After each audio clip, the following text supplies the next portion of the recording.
So here on Eastern Market, let's go for a stroll towards the Capitol just for a minute. There's a this is why I told Warpinski to meet me so I whoop his ass. You never showed.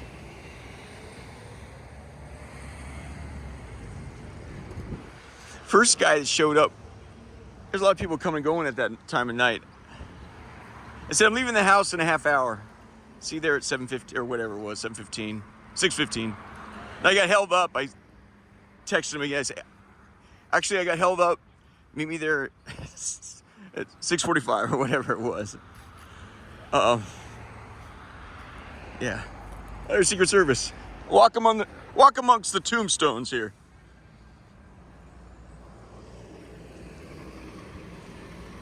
What was that? Some election stuff there. What were we talking about? So there's a television they usually run. Yeah. Over here, they kind of get. You want me to show that? There's a. All right, I told you. Okay, that's where we're at right now.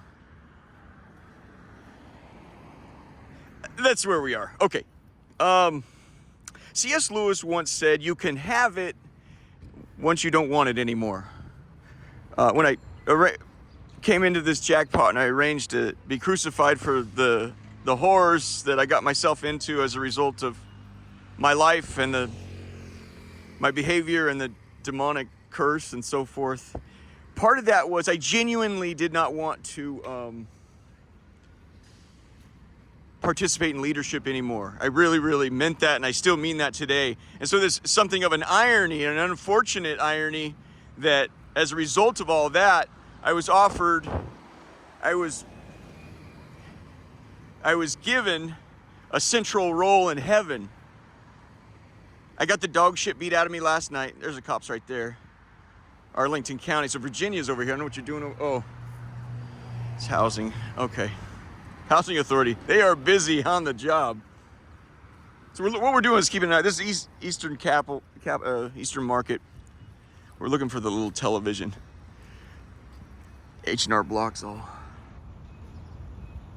Yeah, like Michael Scott said, he bestowed on it to try to describe how richly I've been blessed is an embarrassment to riches.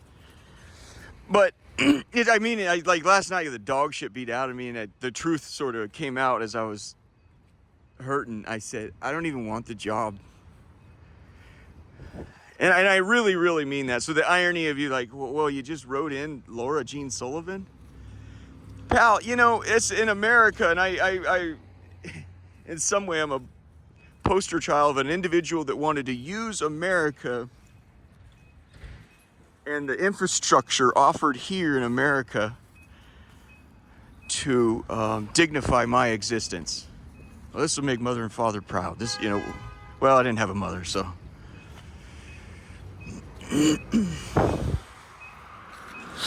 Well, yeah, no, it's the audience. This will make the audience, whoever your audience is, people that really wouldn't pull me out, clearly went out of their way, not only they wouldn't pull me out of a ditch when things went sideways for me, but they did everything they could to grease the fucking skids. And you casual observers, pal, yeah, if you think you're like, it's none of my business. I've said, hang me up for what I done and what they done. Let me have it. I just get the sense that there's some people that were, I didn't really know. Not you knew.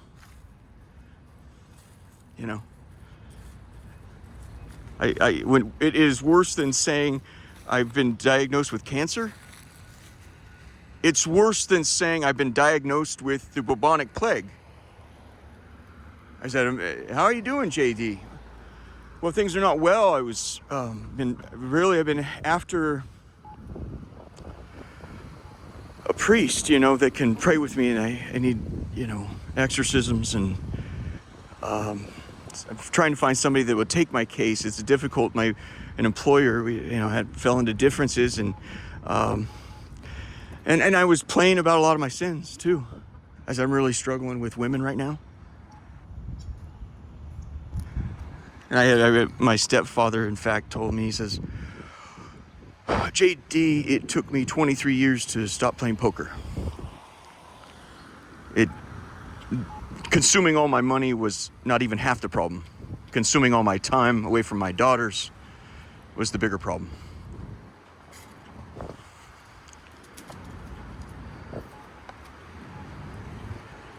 I'm so glad that my sins gave all of you a sense of fucking purpose.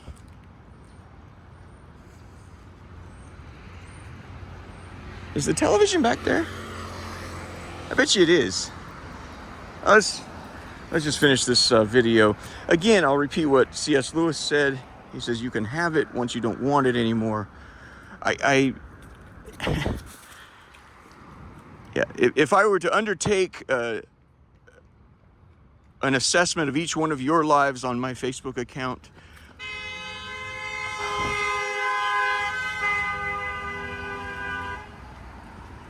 it would go something like that.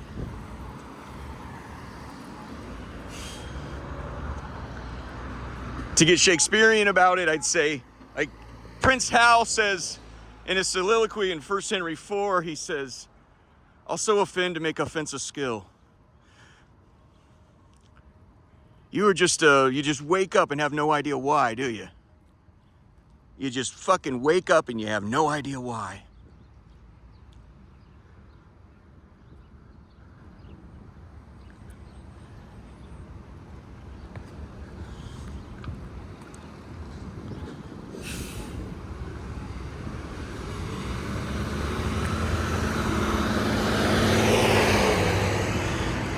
To further illustrate my point, there was an emperor around the year 300 or so, a Roman emperor.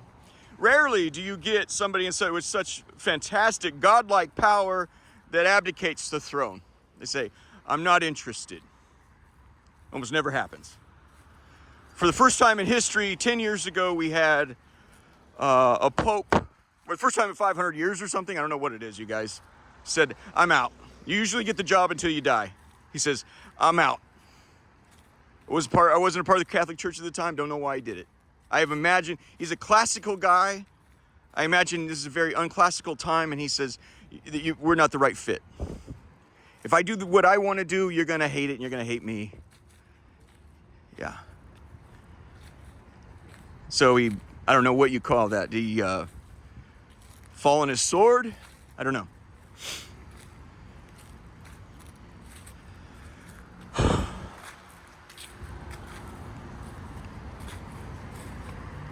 Diocletian, around year 300 or so, does the same astonishing thing. When you're emperor of the empire in Rome, it's for life.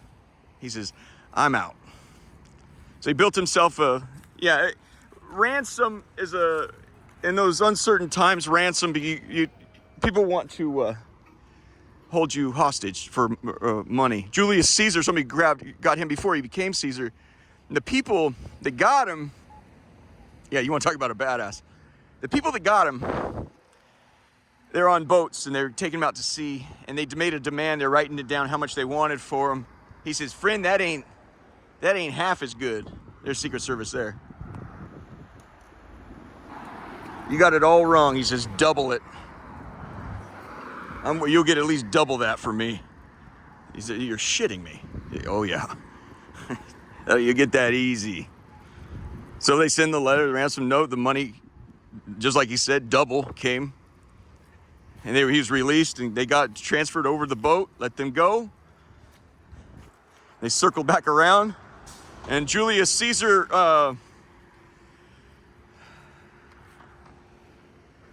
gave him a broadside and went aboard and crucified every single one of them.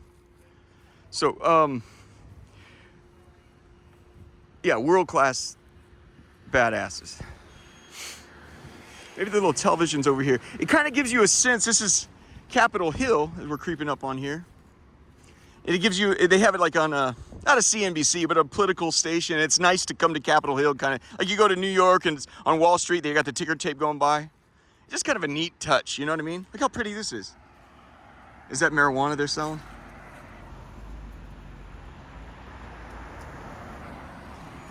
Well, America, you gone to pot, huh? Well, Laura's the right one for these times. She's not the candidate you want. She's the fucking candidate you deserve. Just a world-class piece of shit on the inside. But on the outside, at least the pictures she sent me, yes, there's something there. And that's all America is, right? Give me the plastic. Let's check this application here. So Diocletian says, I'm out. I want to live. You want to live well? It ain't being in charge of everything. Oh, it's not a building permit. Okay, sorry.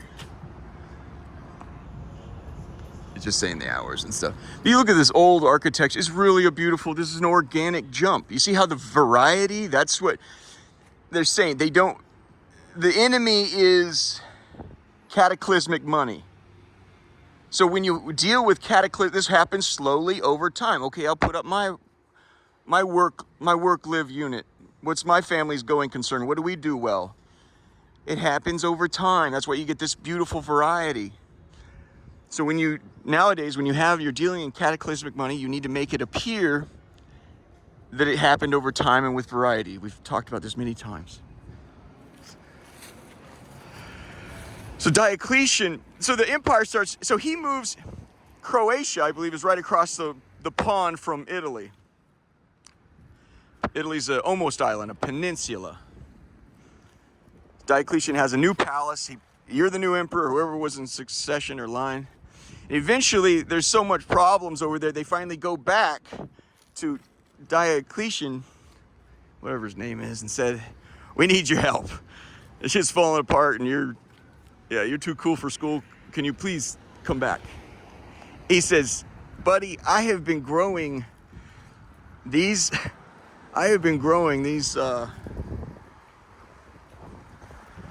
cabbages that you wouldn't believe. You want to take a look? He says, sure. Hey, look at this cabbage. Will you believe that? So he has a palace where he tends to a garden. He goes, why would I want to trade this life for that one? He said, I want you to do this. You agree this is one of the biggest cabbages you ever seen? I want you to take this cabbage back to the emperor. And I want you to tell him, why would I trade this peace and serenity for the never-ending storms in Rome? Propelled on by the never-ending greed of its citizens.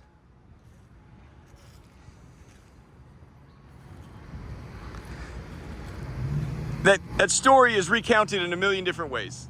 I think I got it real close to what it was, what happened. When I signed up, I wish I could see that little TV. Maybe it's down here. I bet you it is, right over here. Because there's the Library of Congress. When I signed up to get myself and all my friends and family and enemies out of this jackpot, I was done. Diocletian style. Diocletian style done. Why would I want to make magic happen. I want to put my fingers in the earth. I want to turn it over. I want to find what's the good soil. I want to mix it around. Take the seeds. What's a good seed? Just like that cabbage. No less. Exactly cabbage. Put the seed in. Watch it sprout. Watch it. Pour water on it. Watch the water. Watch the soil, the fertile soil, take in that water. Watch how long it takes. Why does it take longer some days than others? What are some of the successes here? What are some of the failures here?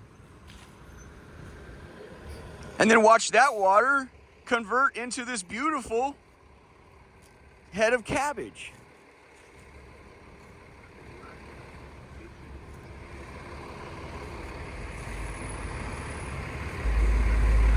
I don't.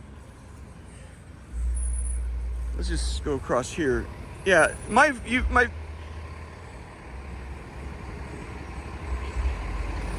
I don't much believe in friends, you guys. I think when you say the word friends, you say what you really mean is an accomplice who hears my story and helps when they can, and I return the favor. Like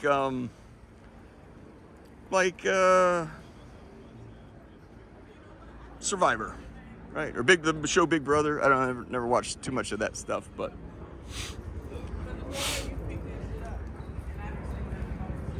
yeah, where everyone eventually has to betray each other. There are no, I don't, you know. And that's the thing I think with marriage is that you go in expecting way too much. It's a contract. You're being asked to perform.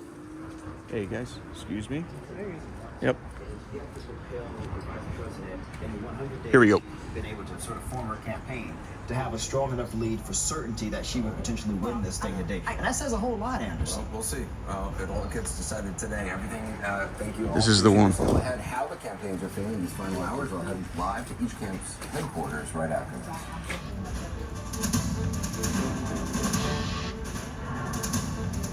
November 17th, I'm venturing across the globe to see how these new weight loss medications are transforming And nice to lives, see. disrupting the industry. This is a recent edition here. They didn't have that. Is Ozempic right for you? November So CNN. 17th at 8 p.m. on CNN. This guy can't shoot. He's got weak arms. How do you sleep at night? On a mattress. From a mattress firm. So I Okay, say, so It's the Black Friday sale. oh look at predict it. Let's play politics. Get matched at Mattress Firm. I kind of like this touch. You come to Capitol Hill, right? I mean, you want, yeah. So,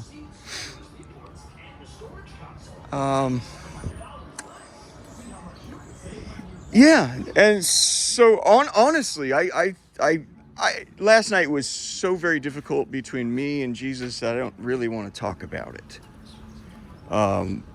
But of course, when you have the mindset of Diocletian, and it's a genuine, authentic thing, and you're in an argument, you're definitely going to say, well, I don't even want the humping job, man. What, you know, that's the thing in America, you realize, and it took me I had to come a long way to discover, oh, it's Capitol Police. Okay. These people should have, I'm not kidding in any way, they should have a picture of me on their, like, yeah, watch for this guy. It was just dead serious. If they don't, then I mean, that's the most, I'm beginning to think they're not looking for me at Interpol, and I'm not actually on a terrorist watch list. I think I'm starting to believe the Navy has deceived Homeland Security. What happened was so devastating that night, and the 10 or so days leading up to the State of the Union. What happened what happened between me and Joe Warpinski was so devastating. What I can't figure out though was, how did he successfully pull off a fiend attack